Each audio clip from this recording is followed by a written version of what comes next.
take back the Senate, and we are going to take back America. And in 2024, we are going to take back that beautiful, beautiful White House. I wonder who will do that. I wonder. Bernie? I don't know. Anyway, I think he's talking about himself there, though. I think he was hinting very subtly at the possibility that he might run. And here's the thing, Kyla, he lost in 2020. He's not popular nationally, but he does have his movement. And the Democrats have really not been getting much done. It's mostly gone how a lot of progressives, I think, would have thought that a Biden presidency would have gone. These midterms are gonna be very rough. It is entirely possible that it's gonna be Biden versus Donald Trump. Does that scare you at all? Yes, but not for maybe some of the same reasons other people might think. It just scares me because we are facing challenging times. We are still in a pandemic that's been raging for 2 years. We are now seeing an unprecedented conflict in Ukraine and Russia. And so there's a lot of things happening. High inflation costs, which is really corporations price gouging. And so we are in a very tumultuous time. There's going to be a tipping point in this country. And if Democrats want to be on that winning side with policies that seek to enrich and improve the material needs of people, they need to inject him with something and get some fire under his tail. We need student debt forgiveness. We need Medicare for all. We need policies that actually help people. And so unless the Democrats have a good policy platform before the 2022 midterms, I am afraid that Trump might be back in the White House and it'll be the Democrats' fault. Mm-hmm.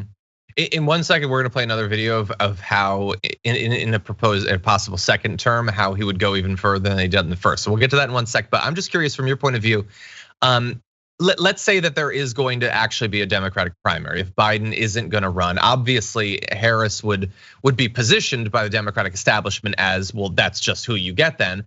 But in theory, there could be a primary. Is there anyone that stands out to you as someone you would like to see or that you think might be successful in trying to replace Biden Harris as the nominee? Honestly, maybe I'm still stuck in 2020 and 2016. My man Bernie, he's a little old, I definitely want him to have a little break. But if Bernie runs again, he'll definitely have my full support. I'm definitely excited to see if we have any other progressive candidates. I know people are always saying like AOC should run. I would love to see a presidency from her. But we just need something new. We need something fresh. We need something to actually incentivize and invigorate, especially young people and Black people and people of color. And hopefully the Democrats understand that, but I'm not really confident. Again, their interest lies with corporations and dark money. So we'll see. We'll see. Maybe a Nina Turner following a congressional win this year. That would be interesting. Anyway, really fast, let's go to this last video. We will pass critical reforms, making every executive branch employee fireable by the President of the United States. The deep state must and will be brought to heel. It's already happening. I love it, like he always has to ad lib that, oh no, it's not just stuff we're gonna do, it's already happening. What do you mean it's already happening? You're not the president right now. Like you can't do anything because you're not the president. I get that like half that crowd thinks that he is secretly the president. Not just that he won, but that he's actually the president and Joe Biden is like a lizard clone robot or something.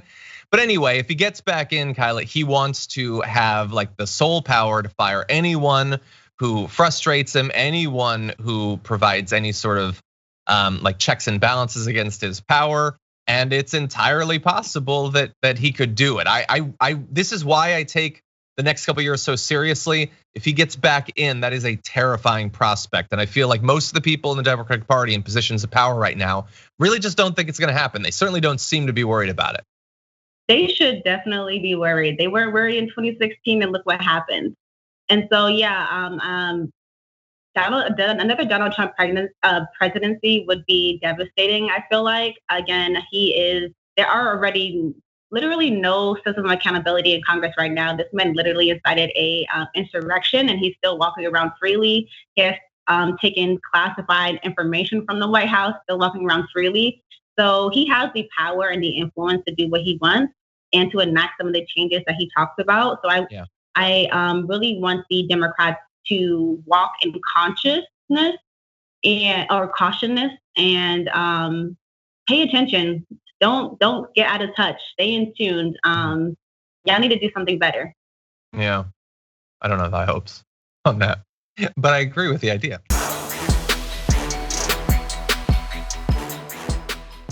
For more political news breakdowns, interviews, stories of activism, and me trying my hardest to care about the occasional big celebrity news story, subscribe to our YouTube channel at youtube.com/thedamagereport. And you can ring the bell wherever it is so you don't miss anything.